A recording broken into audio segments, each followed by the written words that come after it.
2024 లేదా 25లో డిగ్రీ లేదా బీటెక్ చదివారా? సాఫ్ట్‌వేర్ జాబ్ కోసం ఎదురు చూస్తున్నారా? అయితే కోడ్ జ్ఞాన్ 100 డేస్ కోర్సులో చేరండి, జాబ్ సాధించండి. నమస్తే. కొన్ని సందర్భాల్లో కుటుంబ వ్యవస్థలో అంటే భర్త ఇచ్చే హెరాస్మెంట్ అనుకోనివ్వండి, భార్యాభర్తలకి సరిపడిన వాతావరణం ఉన్నప్పుడు భర్త నుంచి విడిపోయి భార్య విడిగా ఉండటం జరుగుతుంది. అంటే బియాండ్ హర్ టాలరెన్స్. సో ఆ సందర్భాల్లో అంటే భర్త ఇంట్లో ఉన్నప్పుడు భర్త డ్యూటీ భార్యని బిడ్డల్ని పోషించడం. ఇటీవలే సుప్రీంకోర్టు కూడా చెప్పింది, కూలీ పనైనా చేసి భర్త భార్య బిడ్డల్ని పోషించాలని చెప్పి ఒక 3 రోజుల క్రితమే ఒక పర్టికులర్ జడ్జిమెంట్లో సుప్రీంకోర్టు చెప్పడం జరిగింది. అంటే it is the duty of the husband to look after the welfare of his wife and children. So ఎప్పుడైతే ఆ వాతావరణం భార్య లేకపోతే బిడ్డలతో భర్త దగ్గర ఉండటానికి అవకాశం లేదో, తప్పనిసరిగా భార్య ఆ ఇంటి నుంచి వెళ్ళిపోయి తను విడిగా ఉంటామో లేకపోతే ఆమె పేరెంట్స్ ఉంటామో, she will take some kind of shelter for her survival. ఆ సందర్భంలో చట్టం సెక్షన్ 125 సిఆర్పిసి కింద మెయింటెనెన్స్ భర్త నుంచి పొందవచ్చు అనే ఒక వెసులుబాటును కల్పించింది. సో ఇటీవల కాలంలో అంటే నాకు తెలిసిన అనుభవంలో ఎప్పుడైతే ఈ రకమైన వాతావరణం జరిగి భార్య 125 సిఆర్పిసి మెయింటెనెన్స్ పిటిషను వేయటం జరుగుతుందో, భర్తలు section 9 restitution of conjugal rights under Hindu marriage act అనే పిటిషన్ని ఇన్వోక్ చేయటం జరుగుతున్నది. అంటే ఇక్కడ గమనించాల్సింది ఏంటంటే, కంపల్సరిగా అతనికి ఉన్న ఆదాయ వనరులని దృష్టిలో పెట్టుకొని కోర్టు మెయింటెనెన్స్ గ్రాంట్ చేస్తుంది. సో అతనికి ఉన్న ఆదాయ వనరులని ప్రూవ్ చేయాల్సిన బాధ్యత భర్తకి భార్యకి ఇద్దరికీ ఉంటుంది. అంటే ఆయనకి 100 రూపాయలు వస్తాయి, this is the proof, and దానిలో మాకు ఇంత ఇవ్వాలి for hour survival and for hour livelihood అని భార్య క్లెయిమ్ చేసినప్పుడు దాన్ని డిఫెండ్ చేసుకోవాల్సిన బాధ్యత భర్త మీద ఉంటుంది. సో ఈ సందర్భంలో భార్యకున్న డిఫెన్స్ ఏంటి? అతని దగ్గర ఉండలేకే because of the harassment which is moulding నేను బయటకు వచ్చేసాను అని భార్య 125 సిఆర్పిసిలో చెప్తుంది. అలాగే భర్త లేదు because of some personal reasons అంటే ఏదో ఒక మ్యాలఫైట్స్ ఆమెకి అట్రిబ్యూట్ చేయడం జరుగుతుంది, నెగిటివ్ మ్యాలఫైట్స్. ఎందుకంటే ఇంతమంది ఓపెన్గా మాట్లాడాం కాబట్టి I'm very careful in my words. So ఆమెకి నెగిటివ్స్ అట్రిబ్యూట్ చేస్తాడు, అంటే character assassination etcetera in order to avoid payment of maintenance. చేస్తూ ఏమంటాడు, in spite of her nature like this, her attitude is like this, I'm inviting her in to my matrimonial home. So let the direction go to her to come back and join in my family. So therefore no need of payment of maintenance అని చెప్పి అంటాడు. So ఈ 125 ఏమో magistrate కోర్టులో ఉంటుంది, అలాగే ఈ restitution of conjugal rights ఏమో ఫ్యామిలీ కోర్టు డిస్ట్రిక్ట్ కోర్టులో ఫైల్ చేయడం జరుగుతుంది. సో 2 ఆర్డర్లు వచ్చినాయి అనుకుందాం. అంటే అక్కడ మెయింటెనెన్స్ కట్టమని భర్తకు వచ్చింది, అలాగే నువ్వు వెళ్ళి భార్యతో కాపురం చేయని చెప్పి భర్తతో కాపురం చేసి భార్యకు వచ్చింది. అంటే మెయింటెనెన్సు భర్త కట్టాలా, లేకపోతే భార్య restitution of conjugal rights order అయిందని చెప్పని హస్బెండ్తో చేరాలా అనేది it is very difficult and debatable situation. కానీ దానికి వెసులుబాటు కల్పిస్తూ భార్య మీతో వచ్చి ఉన్నా లేకపోయినా as long as the continuity of relationship is there as wife and husband has to pay the maintenance to his wife as well as his minor children. అంటే పిల్లలకి 18 ఏళ్ళు వచ్చే వరకు కంపల్సరిగా as a father, as a husband, he has to pay maintenance to his wife and children. So first concept అది మీరు husbands గమనించాలి. Maintenance కేసులు చాలా ఉన్నాయి. ఈరోజు నేను గతంలో చాలాసార్లు మీ దృష్టికి తీసుకొచ్చాను. మిగతా కేటగిరీ ఆఫ్ కేసులతో పోలిస్తే ఆ కేటగిరీ ఆఫ్ కేసులతో సమానంగా ఫ్యామిలీ మ్యాటర్స్ ఉన్నాయి. ఫ్యామిలీ మ్యాటర్స్ అంటే ఇవన్నీ మెయింటెనెన్స్ కేసులు, డౌరీ కేసులు, 490 కేసులు, డైవర్స్ కేసులు, ఇవన్నీ కూడా ఫ్లోటింగ్ అవుతూ ఉన్నాయి రోజుకి ఓవరాల్గా చూస్తే. సో వీటన్నిటికీ మెయిన్ స్టిగ్మా ఏంటంటే, అంటే మెయిన్ రీజను సోషల్ ఇన్సెక్యూరిటీ. అంటే కొద్ది రోజులు అయిపోయిన తర్వాత ఈ వ్యవస్థ ఏ రకమైన పరిణామాలు దారితీస్తుందనే విషయం కనుక పరిగణలో తీసుకుంటే చాలా ఇబ్బందికరమైన పరిణామాలకు దారితీస్తుంది.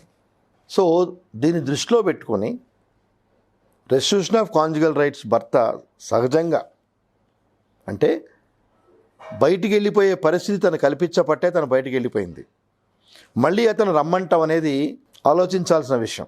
ఇప్పుడు వాతావరణం సరిగ్గా ఉండి proper treatment, proper welfare measures భర్త ఇచ్చినప్పుడు no wife is willing to live her family. So కానీ తను వెళ్ళి వేరే ఇంట్లో ఉండి అంటే పిల్లలతో అయినా కావచ్చు, తనైనా కావచ్చు, నా మెయింటెనెన్స్ నాకు ఇవ్వాలి ఫర్ మై సర్వైవల్ని అడిగింది అంటే perhaps she might be vexed with her husband. కానీ వెళ్ళిపోయిన తర్వాత in order to avoid her legitimate obligations, so భర్తలు వాడే విధానం ఏంటంటే రెస్ట్రిక్షన్ ఆఫ్ కాంజుగల్ రైట్స్. కాబట్టి న్యాయస్థానాలు కూడా కూలంకుషంగా దీనిలో ఉన్న పారామీటర్స్ని, సో ఏం చేస్తే ఎలా ఉంటుంది ఏంటి అనేది పరిగణలో తీసుకొని వీటి మీద తీర్పులు పాటిస్తూ ఉంటాయి. అలాగే కొన్ని సందర్భాల్లో ఇక్కడ కూడా భర్త భార్య యొక్క ఉద్యోగం చేస్తున్నా, తను హైలీ క్వాలిఫై అయినా దాన్ని కూడా కోర్టు దృష్టికి తీసుకొని వచ్చి ఆ రకమైన వెసులుబాటు పొందే అవకాశం కూడా భర్తలకు ఉంది. దాని మీద కూడా తీర్పులు ఉన్నాయి. అంటే భార్య వెల్ ఎడ్యుకేటెడ్, అంటే ఈరోజు ఆమె ఉద్యోగం లేకపోవచ్చు, she can sustain her self, ఆమె చదువుకున్న చదువుకి తగిన ఉద్యోగం వచ్చే అవకాశాలు ఉన్నాయి, కాబట్టి నేను ఆమెను పోషించాల్సిన పని లేదు అని భర్త అంతవరకు అబ్జెక్షన్ తీసుకోవచ్చు. కానీ పిల్లల విషయం వచ్చినప్పటికీ హీ కెనాట్ రెఫ్యూజ్. అంటే భార్యాభర్తలు ఈవెన్ ఇంకొక అడుగు ముందుకెళ్ళి డైవర్స్ తీసుకున్నా కూడా, అది మనం వేరే సందర్భంలో మాట్లాడుకుందాం, డైవర్స్ తీసుకున్నా కూడా his obligation will not wiped off towards his children. కాబట్టి చిల్డ్రన్కి సంబంధించిన తండ్రి తన దగ్గర ఉంటే పిల్లల్ని ఎలా అతను చూసుకుంటాడో, ఎడ్యుకేషన్ పరంగా కానివ్వండి, ఎకనామికల్ పరంగా కానివ్వండి, వెల్ఫేర్ పరంగా కానివ్వండి, ఏ రకమైన వెసులుబాటు అతను తీసుకుంటాడో on the same passion, on the same way పిల్లలు మదర్ దగ్గర ఉన్నప్పుడు కూడా ఆ రకమైన వెసులుబాటు కల్పించాల్సిన సోషల్ ఆబ్లిగేషన్ అనేది తండ్రి మీద ఉంది. సో ఈ ఆబ్లిగేషన్స్ నుంచి తప్పించుకోవాలంటే court will not leave just like that. అందుకే మీరు 125 సబ్ క్లాస్ 4 సెక్షన్ కనుక చూపిస్తే husband has to show sufficient reasons for not incline to make the maintenance to his wife అనేది చాలా స్పష్టంగా చెప్పడం జరిగింది. సో ఆ సందర్భాలు భర్త ప్రూవ్ చేయగలిగితేనే మెయింటెనెన్స్ ఇవ్వలేను, షీఈ్ నాట్ ఎంటైటిల్డ్ అనే స్టాండ్ తీసుకోవాలి తప్పితే ఈ normal conditions it is a duty. అందుకే మళ్ళీ చెప్తున్నాను, 3 days బ్యాకే కూలీ పని చేసైనా భర్త అనేటివాడు భార్యాబిడ్డల్ని పోషించాలి అని చెప్పని సుప్రీంకోర్టు చాలా స్పష్టంగా చెప్పడం జరిగింది. అంటే సుప్రీంకోర్టు తీర్పులు, న్యాయస్థానాల తీర్పులను నేను ఎందుకు ప్రస్తావించడం జరిగిందంటే అవి అంత స్ట్రిక్ట్గా జడ్జిమెంట్లో అవి ఉన్నాయి కాబట్టే at least people are properly following their duties and responsibilities.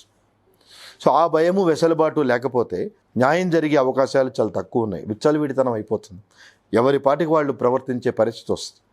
So ఈ తీర్పులు, కోర్టులు, ఆ కోర్టు ఆర్డర్లు శివసం పాటించకపోతే జరిగి రిపర్కషన్స్ని దృష్టిలో పెట్టుకునే అట్లీస్ట్ ఈ రోజుకి అన్ని దేశాల్లో న్యాయస్థానాల యొక్క తీర్పులకి జనాలు విలువిచ్చి ఈ మాత్రం లా అండ్ ఆర్డర్ సిచ్యువేషన్ అయినా సొసైటీలో ప్రివేల్ అవుతున్నది.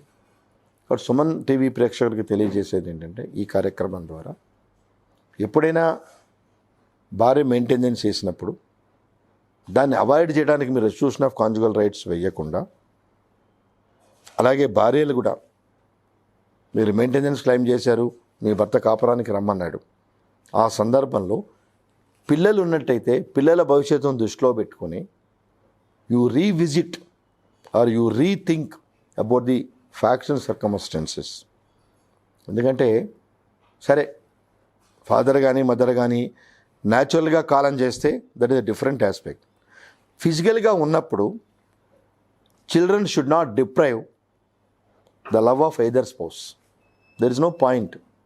So children should not deprive the love and affection of either spouse. That is their birth right. ఎందుకంటే భార్యాభర్తలుగా వాళ్ళకి జన్మనిచ్చినందుకు at the same time it is our duty to extend our love and affection both mother and father. Otherwise they will deprive. And there are so many instances single father parent ఉన్న childrens వాళ్ళ mind set కానీ వాళ్ళ mingle in the society కానీ normal children కన్నా కొంత డిఫరెంట్గా ఉండడం జరుగుతుంది, బికాజ్ దే హ్యావ్ డిప్రైవ్డ్.